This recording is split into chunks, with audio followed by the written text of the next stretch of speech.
Hi, I'm April, and welcome to this segment of Coffee with the Candidates. We are coming to you from the downtown studios of SWARC today, and here I have with me Tammy Goodwin, who is running for Arkansas State Representative District 88. Correct. Thank you for being with us. Thank you for having me. Well, to get us started, just to define for voters, what is the role of a state representative? Okay. In the state of Arkansas, there are 100 districts, and each district elects their representative, and my role is to go to the House, and with the upper house being the Senate and the lower house being the representative house, I will hear issues of policy, issues of finance, and I will vote and make decisions based on what our district desires. Okay. Well, let's tell a little bit about you. Okay. Tell me about your background. Okay. Well, to begin, I am a believer in the Lord Jesus Christ, and I have been since the age of 24. I'm married to my husband, Lonnie, and we've been married in November 44 years, and we have one daughter named Lonnie Ann. We have two grandchildren, Asher and Adeline. They live in College Station. I'm currently, I do missionary work, and we work local as well as internationally. In Hope, I'm part of Christian Clinic. I manage the nurses, and I'm also a staff nurse there. And our nonprofit, my husband and mine, we do a ministry called Trade, and we go into local jails. We partner with RSAT and with Drug Court, which work with nonviolent drug offenders to help them reintegrate into life. Okay. Well, and which of those experiences in your past do you think have prepared you for public office? Very good. There are so many. I have been everything. I planted trees for Weyerhaeuser. We grew broilers for 14 years. I was a nurse educator. Since 2011, I've been a short-term missionary to Liberia, West Africa. And there, I'm also a registered nurse in Liberia, West Africa, the third poorest country in the world, by the way. And I have had so many experiences through my varied experiences in life that I feel I have perspective, and I have perspective of the South Arkansan. Okay. Well, and who or what inspired you to enter this election? That's a good question. Well, my Lord has urged me. It's been in the last year that I knew I was intended to do this. I wasn't sure exactly how to go about. My husband ran last time for state senate, and I was just by his side. But as he wasn't successful, and as he come to run again, I knew that I was meant to run. The Lord guided me in that direction. And in that, what also motivates me is my husband's determination to bring truth and justice and those things to the state of Arkansas. Okay.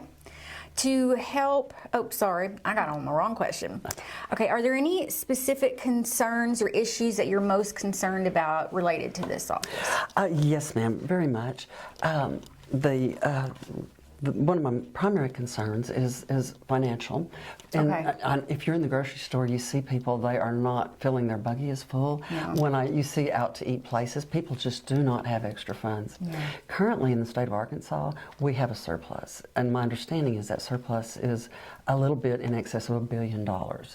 And I am not a spendthrift, I'm a libertarian. And if you know anything about libertarians, we are very much less is more when it comes to government. And so I feel like that we could look at taxes, such as taxes on groceries. There are other states that do not have taxes on groceries. And our state income tax. There are also other states that do fine without a state income tax. And with that surplus, I think we could alleviate some of the problems. One of my other concerns is some statistics, and I have them written down because I don't want to give them wrongly. And these are from Arkansas First, and they're based on 2020. But in the state of Arkansas, 38% of children live in single-parent homes. Also, 47% of all births in the state of Arkansas are to single mothers. That's nearly half.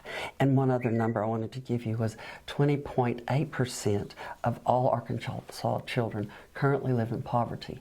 These numbers don't include when we have illegal immigration and we have people coming to us. And so most of, if not all of those people come and they add to these numbers, such as children living in poverty. And so there are many issues where we really need to look at what we can do to make that better. Well, how do you plan to involve citizens in your decision making? Well, I plan to be intentional about being at as many public activities as I can be. As you know, I'm with Christian Clinic, and we have the Trade Jail Ministry. Both of those activities put us not only in the jails, but in the churches. I've been in the courthouse twice in the last 2 weeks, just related to those activities. It keeps me forefront of people in Southwest Arkansas. All right. And I also plan to utilize social. I wanted to mention this. Okay, yeah. I utilize social media. Currently, it's Facebook, and that's probably where I'll be. But I do realize that I get most of my information. If I need to know before this interview, I went on social media and looked at you guys because I know that's where we go. Yeah. And so I will encourage my constituents to look at and to utilize social media to stay in touch with me. Okay. Okay. All right, and now our what we like to call fanciful question. If you were to receive $1 million grant to use for whatever you wanted in your district, what would you do with it and why? That's good. Well, there are a couple of things that come to mind. The first would be, and I'm not sure if you're familiar with it, but it's first choice pregnancy. Okay. And it's a resource that's here. It's supported by private donation and that sort of thing. It's housed in our Christian clinic, and therefore I get to be a part of that and see the impact they make. There are some people who are very driven that manage and operate that ministry, and I would love to augment and lift up first choice pregnancy resource with the numbers I just gave you concerning single parent homes, teenagers giving birth, that sort of thing. I feel like it's something that we really need to focus on. Okay. In addition to helping with the first choice pregnancy resource, I would love to, my husband and I have looked at different schools that when we had the consolidation years back that remain empty and unused. Okay. When on my way home at Saratoga where I live, we go past the school every day. Yeah. There's a gymnasium, there's a wonderful park. It is a wonderful resource that I feel with some investment could actually be wonderful to provide housing for maybe younger offenders and that sort of thing, the nonviolent drug offenders that we have so many. It is at an epidemic proportion right now, and so I would love to be able to intervene in those two areas. Okay, well, thank you so much for that. And that leaves us with all of our questions. Before we go, though, is there anything else you would like voters to know before they head to the polls? Yes, there is one thing. As we have watched politics and we've watched what I call influence and pay to play or whatever the terminology is, my husband and I decided about that we want to do this campaign without any outside funds. So we have committed to not taking any funds. Okay. We accept other support, but monetary support we're leaving aside because we want to establish a precedent. We would love to see politics go back. Okay. Well, thank you so much for being with us today. Thank you for having me. And that is this segment of Coffee with the Candidates.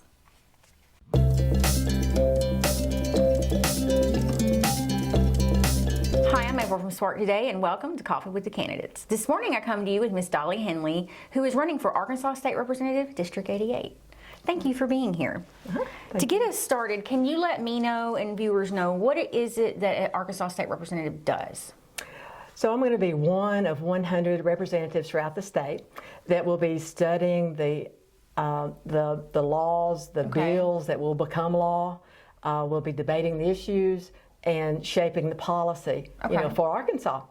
And policies like tax rates and how businesses operate. You know, April, in everything that we do, the state government is involved in some way. It seems like I just want to be that voice that represents our people, my friends and your friends, who have concerns about what's going on right here in Southwest Arkansas.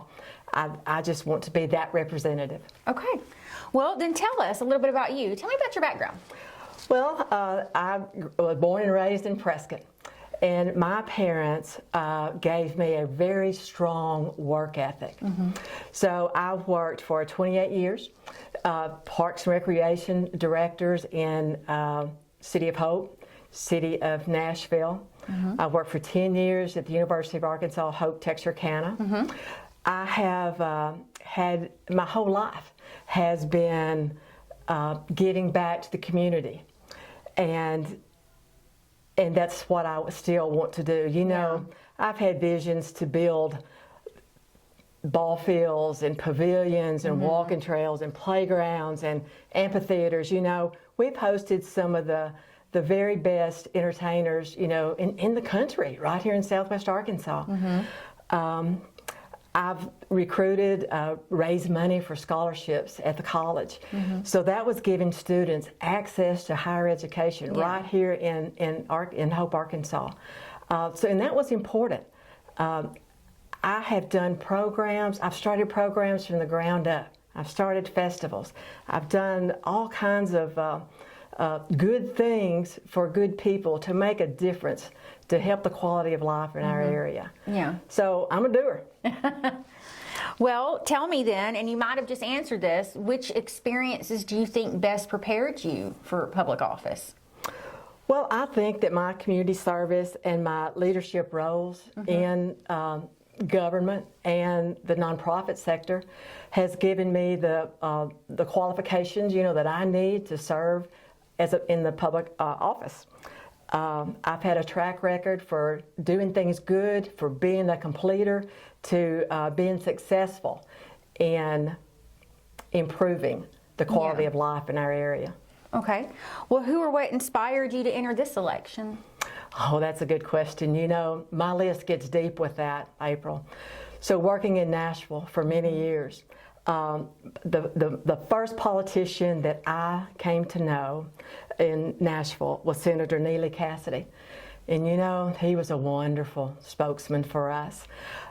Senator Jim Hill followed him, and Senator Larry Teague followed him. What a legacy those guys have had in public service for our area. And then my friend Bubba Powers. Bubba represented this district when the Turk plant was online. Yeah. And then all the discussion about, do we want it, do we not want it, is it going to pass the EPA and all those things. Bubba was my friend, and he was very important during that time. Mike Huckabee. Mike is a family friend of my husband, and he and Janet, of course, being raised in Hope. I've always admired Mike and the things that he's done for the good people of Arkansas. Okay. I was working at Hempstead Hall, running the place, when Mike was here and announced his presidency for the candidacy for the presidency right here in Hope. Yeah. It was an amazing time being close to him and understanding his vision and wanting to make a difference, for our country.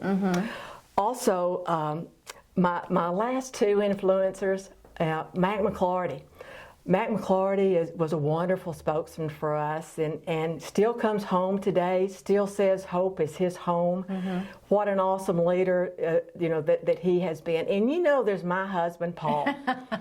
Paul, what kind of leader has Paul been as working for the City of Hope for 50 years.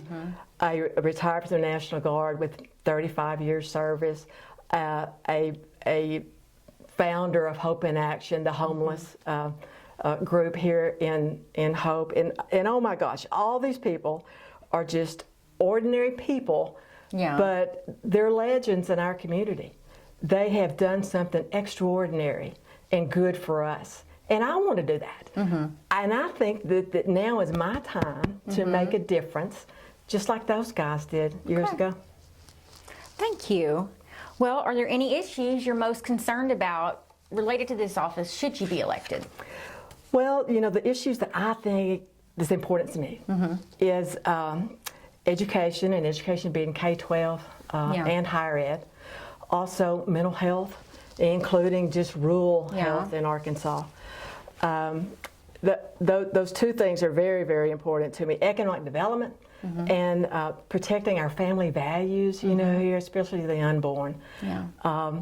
Those things are just critical to me. Other things that are important are our veterans, our law enforcement, those first responders, those critical people that we have to have here in Southwest Arkansas. They're important.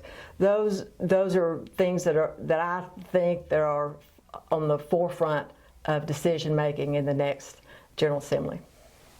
All right. Well, how do you plan to involve citizens in your decision making? So, involving the citizens is critical. I will be out there with the industry and the local businesses to get their voice, their views on what's going on in their industry. I think that's the best way to find out, in the community what's going on.